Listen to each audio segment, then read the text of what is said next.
தமிழர்கள் பொங்கல் அன்னைக்கு வைக்கக்கூடிய சர்க்கரை பொங்கலும் வெண்பொங்கலும் சாத்வீக உணவுல மிகவும் உயர்ந்த ஒரு உணவாக இருக்கு. ஏன் அப்படின்னா இந்த பொங்கல்ல நாம முக்கியமாக பயன்படுத்துவது புத்தரிசி அப்படின்னு சொல்லப்படக்கூடிய அரிசி அப்படிங்கிற தானியம். இந்த அரிசி அப்படிங்கிற தானியம் எதை குறிக்குது அப்படின்னா சந்திரன் அப்படின்னு சொல்லப்படக்கூடிய கிரகத்தை குறிக்குது.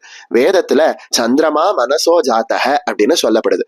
சந்திரன் தான் ஒரு மனதை கட்டுப்படுத்தக்கூடிய கிரகமாக இருக்கார். மனதுல ஏற்படக்கூடிய நல்ல எண்ணங்கள், தீய எண்ணங்கள், மனக்கவலை, மனக்கசப்பு, நம்பிக்கையின்மை, தைரியமின்மை அத்தனையையும் குறிக்கக்கூடியவர் இந்த சந்திரன் தான். அதனால தை பிறந்த பிறகு சந்திரனினுடைய அருளால மனதுல நல்ல எண்ணங்களும் நல்ல குணங்களும் ஏற்பட்டு மனதுல தைரியம் ஏற்பட்டு தன்னம்பிக்கை ஏற்பட்டு மனிதன் நன்றாக வாழணும் அப்படிங்கிறத காட்டுறதுக்காக சந்திரனோட அருள் மக்களுக்கு வேணும் அப்படிங்கிறதுனால சந்திரனினுடைய தானியமான பச்சரிசியை நாம எடுத்துக்கிறோம்.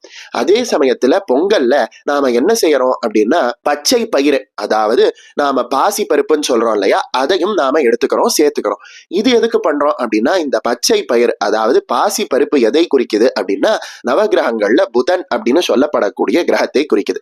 இந்த புதன் தான் அனைத்து கலைகளுக்கும் அதிபதியாக இருக்கார். அதனால ஒரு மனிதன் நல்ல எண்ணங்களோட மட்டும் இருந்தா போராது, அவன் ஆழ்ந்த ஞானம் உடையவனாகவும் கல்வி கேள்விகள்ல சிறந்து விளங்கக்கூடியவனாகவும் கலையில ஆர்வம் மிக்கவனாகவும் இருக்கணும் அப்படிங்கிறதுக்காக புதனுக்கு உரிய அற்புதமான தானியமான பச்சை பயிரை நாம பயன்படுத்துறோம். இதுக்கு கூடவே வெல்லத்தை பயன்படுத்துறோம். வெல்லம் எதை குறிக்குது அப்படின்னா வெல்லம் சுக்கிரனோட அம்சமாக இருக்கு.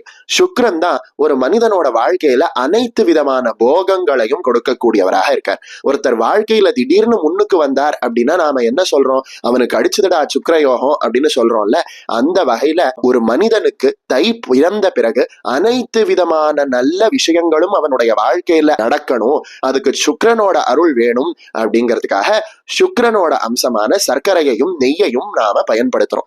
இப்படி நவ கிரகங்கள்ல நல்ல கிரகங்கள்னு சொல்லப்படக்கூடிய அத்தனை கிரகங்களினுடைய அனுகிரகமும் ஒரு மனிதனுக்கு வேணும் அப்படிங்கிறதுக்காகவும் துஷ்ட கிரகங்கள் அதாவது பாவ கிரகங்களினுடைய பார்வை மனிதனை விட்டு நீங்கணும் அப்படிங்கிறதுக்காகவும் புத்தரிசியில வெல்லமும் பச்சை பயிரையும் கலந்து நாம பொங்கல் வைக்கிறோம்.